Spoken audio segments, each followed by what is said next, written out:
I'm hoping that my face is able to be showing right now through the camera. I just feel like where I'm at is very sunny. I kind of went around to find a nice shady spot, but it doesn't look like there is any. It's just a really sunny day today.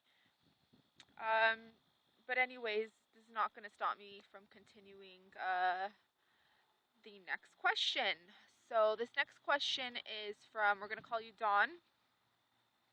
And Dawn is very new to this whole spiritual lifestyle.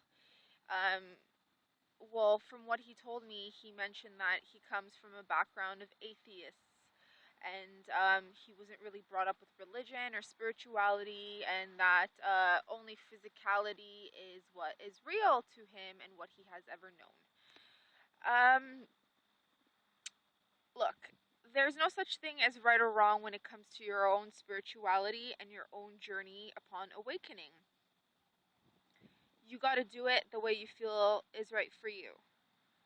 Um, it's always great to have someone to guide you and help you out when you have questions. But again, if you ever meet someone and they tell you it's just like this or it's just like that, step away, because I've been in that position a very long time ago. Not that I was ever an atheist or anything like that, but anybody that kind of comes around and says you got to do this like this or that, it's not going to fulfill your actual spirit. And yeah, so what I recommend is basically, before I actually recommend anything, is everybody is intuitive. Everybody has the gift of intuition, and everybody is born with psychic abilities. Unfortunately, these gifts have been suppressed, and we've been taught to not acknowledge any of it. So, what you can do to start off actually being in tune with yourself is a few steps that you can actually do. You can start off with journaling. The way journaling works is the pen and paper acts as a magic tool of not only releasing what bothers you and everything like that, but it actually, what you write down in ink is what you end up attracting to you or releasing and letting go, depending on how you use it.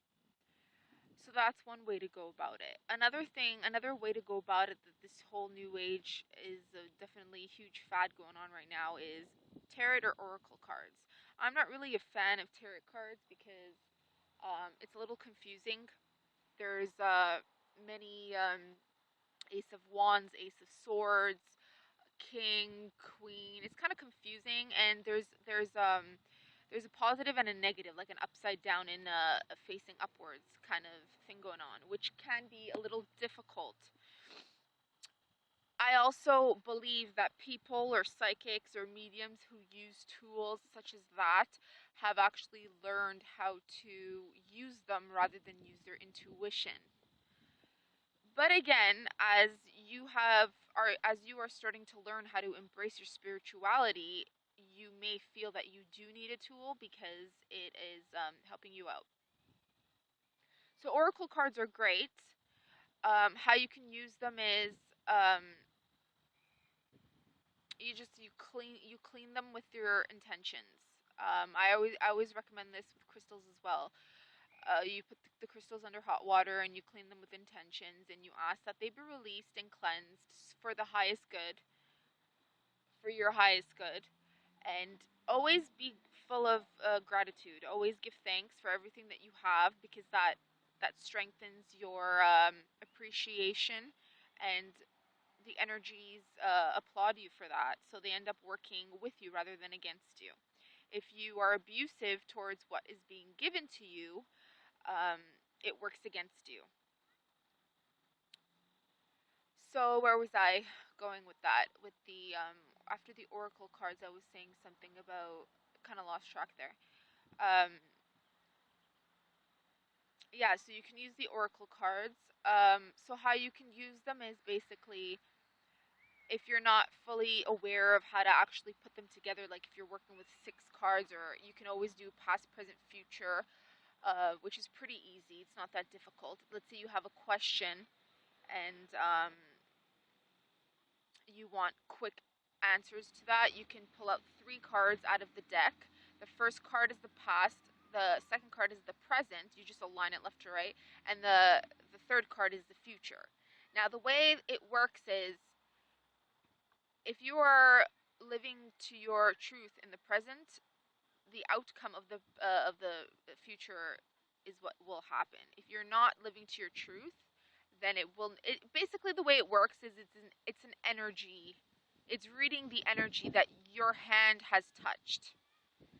So the tool acts as reading you, and in return, you're reading it. Kind of like a cycle, like a zero, a cycle of life.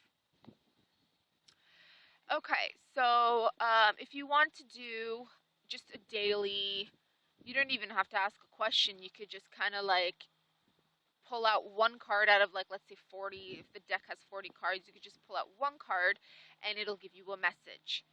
So what you can do is feel the picture, feel the message, the wording, see if it resonates with you, and then go to the little booklet and then read the booklet and see what it has to tell you. And usually it does resonate with what you are either going through or what you have in your mind or in your psyche.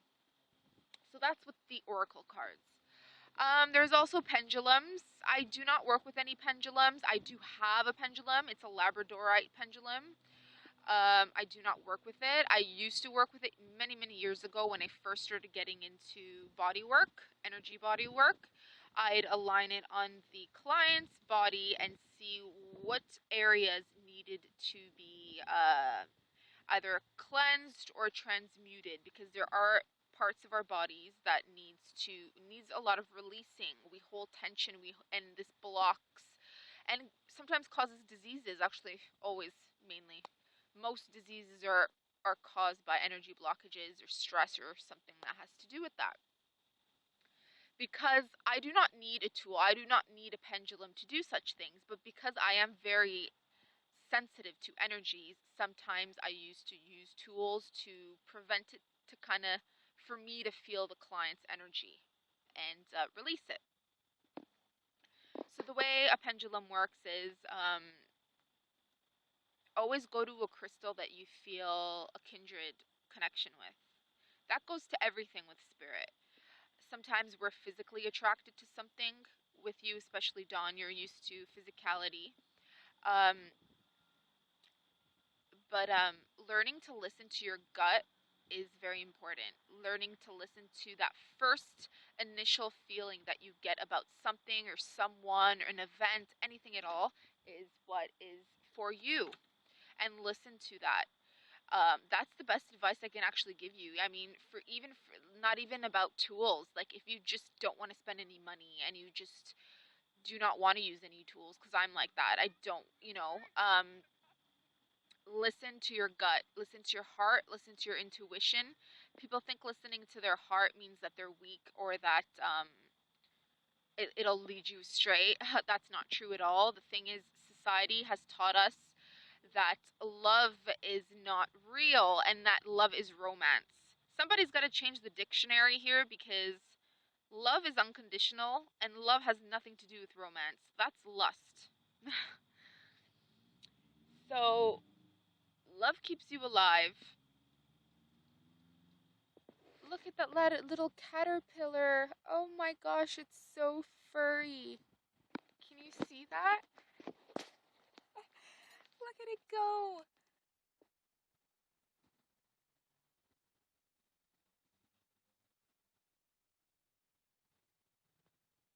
Look at you.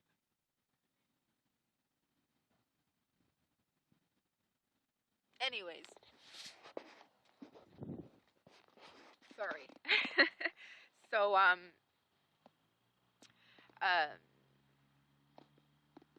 listen to your gut. It'll never lead you astray. Listen to your heart. It'll never lead you astray. If you ever meet somebody and you feel uncomfortable, and there's something that hits your stomach, like you feel like a nauseated feeling, that means that person is no good for you. Um, if you feel like there's butterflies in your stomach, that usually means there's either a life lesson for you or something's about to happen. So, like I said, just, always be in tune with how you're feeling, because that's the most important way, and that's actually the best way to be in tune with your intuition and your spirituality, because it's connected to each other. So that's how that works. Hi. Hi. So once you work with those two, it can't lead you astray. And then some people, they kind of work with their intuition, and if you feel like someone is up to no good, and based on how you feel around that person, what I recommend is just release. Like, if you feel like you've took on someone's stress or pain, like some people, like for me, if I go to a hospital, I just feel drained. And I've worked at hospitals, and I've been there for other people at hospitals, and it's very draining to be there because there's so many patients who have issues. So what I recommend is, you don't even have to be like intuitive, or everybody's intuitive, but that's a different story. You don't have to be aware of your intuition or your strength or your psychic abilities or any of that. But at the end of the day, whether you're aware or not, you are taking energy, and you are taking other people's energy into your energy field. So what I recommend is, when you're in a position where you do not want to be there, or and you can't get out, and you just feel like you've took on this energy, just release. Like, physically release your entire being, and just close your eyes and picture your aura in your body dipped into liquid golden white light, just like what's above my head right now, which is perfect because it goes hand in hand with this session right now. Um, vision that Vision the color of the sun right now, right above my head, pouring literally from the crown of your chakra down into your physical, energetic body. Everywhere, from your throat to your arms to your shoulder, your knees, your legs, your stomach, your feet. Drenched in that shade of golden white light. Let me tell you how instantly, and say release, I let go, I surrender, and I allow a divine cleansing, and I allow for divine intervention for the highest good of everyone. It's always best to, when you do any kind of transmuting or releasing or letting go, even when it comes to journaling and any kind of manifestation, it's always best to, even if you don't like someone and you feel they've done you wrong, it's always best to say, um, for the highest good of everyone involved, because in a cycle, everything in the world revolves around a cycle. Every energy, every, be it physical or energetic level or anything ethereal, there is energies going on, and energy works in a circular motion. You cannot get out of the circular motion if you are only thinking about yourself, or if you're only thinking about Donna. I'm saying Donna. You need to be able to, again, with releasing, letting go, and surrendering, you need to be able to allow yourself the position of forgiving everyone and asking for the highest benefit for everyone involved, because what that does is, there are rules and regulations, and there are lords of karma. I'm going to do quote unquote, there are lords of karma who are governing each energy field. So when you ask for healing for everyone involved, that is the number one thing they love to hear. Once they hear, because everything can hear you, every energy hears your thoughts, energy hears your silence, energy hears everything about you. Energy knows everything about you. You know, your past, 5,000 years ago, everything has been written about you. Good and bad, which is really non-existent in a certain way. It's a huge release, and it shows that you have accomplished a lot, and in return they gift you by pulling you out of that position, and they aid you in the next step of your life path, or the next step of what you are about to learn. When you're on earth, you're always learning, and you always need to learn. So, Dawn, I hope that helps you out a little bit about intuition and learning more about your spirituality. Again, you don't need any tools or anything at all. It's just these things are made to help us out when we kind of seek external validations and stuff. But you don't have to look with outside of yourself. It's within you, and once you see that it is within you, you'll be able to have your work done. All right. So we will speak soon. Take care.